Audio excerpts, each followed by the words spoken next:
Hello again there, folks. I've been a little bit out of action over the last week or so because I've had some horrible bug thing that had us laid out. But I've been keeping an eye on news and trends a little bit. And obviously I've been watching the Christchurch situation in New Zealand. And it's a funny thing because the last time I did the hangout last week, I did comment that I thought the social media sort of news cycle was toxic and nihilistic. And it's been a bonanza this week. But what's strange is that Brenton Tarrant, the killer, seems to have been aware of that too, and he designed the killing spree with that in mind.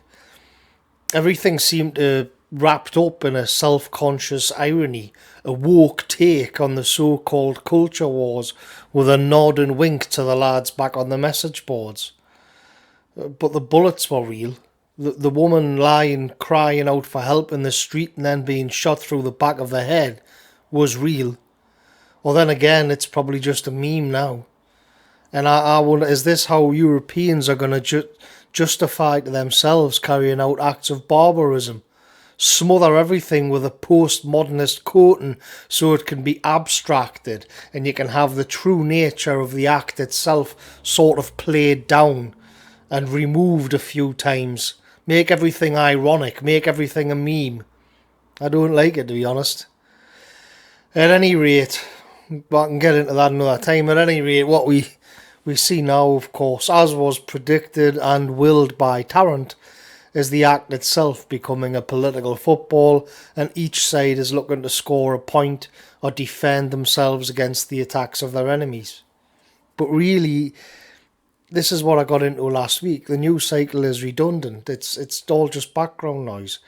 The Christchurch shooting will not be a defining moment because there'll be another defining moment coming along in a couple of weeks. Just like there was a few defining moments a few months back. Perhaps the next round of slaughter will be Muslim extremists killing Europeans in retaliation. The problem is so much commentary is about managing the slaughter and finding ways to bash one narrative or another when the real problem is staring everybody in the face. Different groups simply aren't meant to be shoved into the same territory to live. The natural state of man is tribal. Let's just assume that at some point there's a backlash from Muslim extremists because of Christchurch. But why then was Brenton Tarrant radicalised? Well, we know why, because he told us. It was because of the dismembering of a little Swedish girl called Eppa Ackerlund, who was chopped in half by a Muslim migrant in Sweden and has since had her grave desecrated, from what I can gather.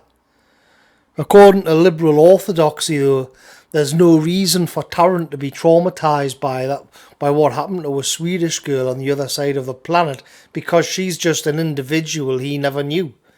And yet, well, here we are. Here we are. At the same time, though, the globalist liberals tell us that Muslims are both nothing more than individuals like us when it suits, but then at the same time a collective with distinctive interests, and as such there's a possibility of a backlash, so they can kind of have it either way.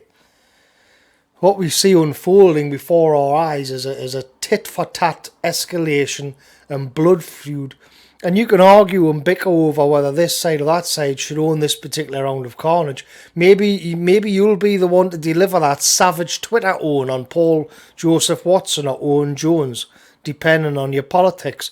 But the problem is the superstructure itself. Its blindness to the natural state of man and how humans actually behave. I watched the Christchurch shooter stream and saw a Muslim woman calling out for help, then being shot through the back of the head. I look at the manifesto and there's a little white girl who's been chopped in half. These are the images of multiculturalism. This is what you get when the elites attempt a top-down social engineering project without ever consulting the populations who have to live with the madness. Nobody has faced more venom and vitriol than the people who tried to point out that the project of the elites was cruel and insane. That this thing they're building had foundations of sand, piled on half-truths and lies. like I say, I've been laid up sick for a few days, and I rewatched some of the early episodes of Game of Thrones as I was lying there, and I noticed in the storyline that from time to time somebody would appear in the capital city where the sort of the elites were in King's Landing, warning them that something had gone wrong. Something was in the far north, beyond the wall. Something had happened. Something was unleashed, and they just got wafted away. They had built an entire civilization on lies about the true nature of their world. Inconvenient truths had been literally walled off and then forgotten about. And then when people arrived to warn them of what was coming, they were laughed at and turned away because these harsh realities had become myths and then become forgotten about. But the winter is still setting in, as they say. I'll catch you later, folks.